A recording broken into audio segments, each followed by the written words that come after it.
parish worship goal seeks to present a practical way to embrace our growing numbers at worship and our growing diversity. Even before the pandemic, we were stretching the limits of our sanctuary seating for the main service on Sundays. Wise stewardship of our resources steers us to multiple services rather than expanding the physical plan. Awareness of our diversity bids us embrace the richness of varied Episcopal traditions and cultures around liturgy and music, and hear God's whispers in what is less familiar to us.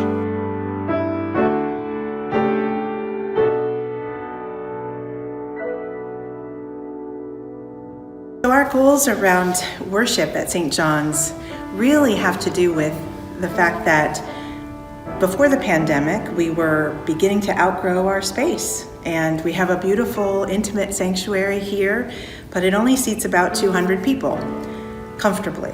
And we are a growing parish, and so we need to be able to add additional worship services so that we can serve more people from our beautiful community who may come here to worship with us. So we were right on the edge of adding a third service just before the pandemic changed everything for a while, but now we are ready to go back and begin to work our way back to where we were before the pandemic.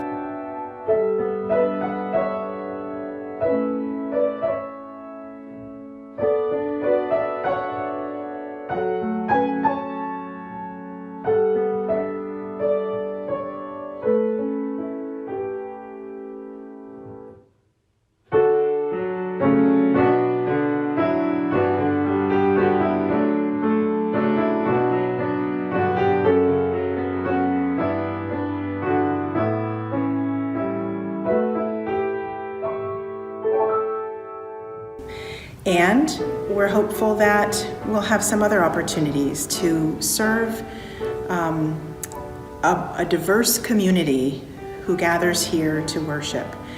And that may mean that we begin to offer another alternative worship service that doesn't look just like our prayer book liturgies, but is a little bit experimental and creates an opportunity to pray and to worship maybe a little bit differently than we do on Sunday morning. So maybe once a month we could gather to have more contemplative service for those who love quiet and silence and meet God in those ways more than with raucous singing and in a big gathered community with the spoken word being the primary thing. So that's something that we are exploring, along with an additional monthly service where we gather the children in our community and their parents. Something really that can be accessible to all ages, but is a touch point especially for children. So we've already begun that. It's called Playground, and we're meeting once a month when the weather is decent. And we hope to be able to do that maybe even twice a month by the end of 3 years, or every week if the demand and the interest is there. So these are the things that are out before us to grow into as we continue to grow as a worshiping community at St. John's.